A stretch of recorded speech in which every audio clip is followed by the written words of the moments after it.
In a sprawling slum in the Indian capital, New Delhi, the Kumars live in a typical one-room tenement with a fan and a solitary light bulb. The father, Rakesh, says when his 3-year-old son grows up, he can expect more. I hope he will have a car and live in a big house. India points to the aspirations of millions who live in urban slums and villages when it refuses to commit to caps on carbon emissions. More than half of its billion-plus people have no electricity.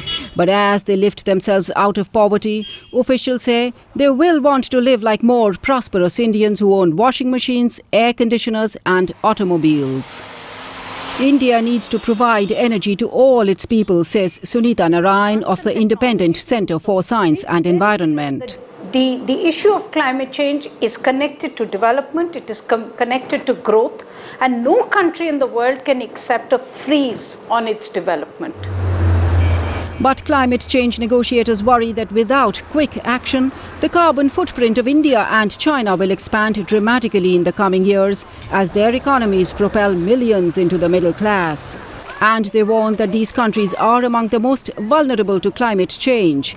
Studies say rising temperatures will melt glaciers in the high Himalayas, cause floods and heat waves, and make monsoon rains more erratic, all resulting in smaller farm yields. New Delhi and Beijing have signed an agreement to stand united at the Copenhagen Conference on Climate Change.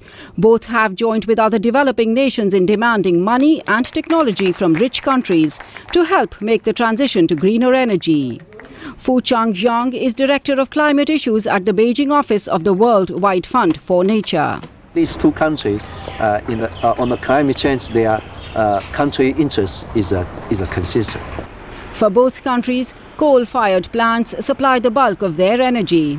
But they are investing in environmentally friendly technologies. India, for example, is preparing to harness solar energy and will set domestic goals to reduce carbon emissions.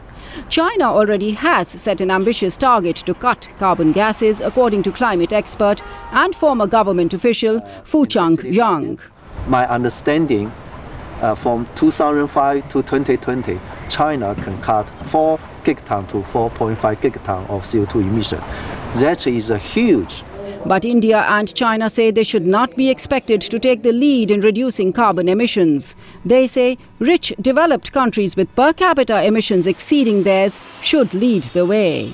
Those historic polluters must commit to drastic reductions, according to Sunita Narayan, a member of the Indian Prime Minister's Climate Change Council. And they must come from the countries which have overused their share of the global atmospheric space, which have a natural debt that must be paid. India and China are reluctant to accept legally binding cuts, fearing this could stunt growth as they advance on the global scene. Anjana Pasricha for VOA News, New Delhi.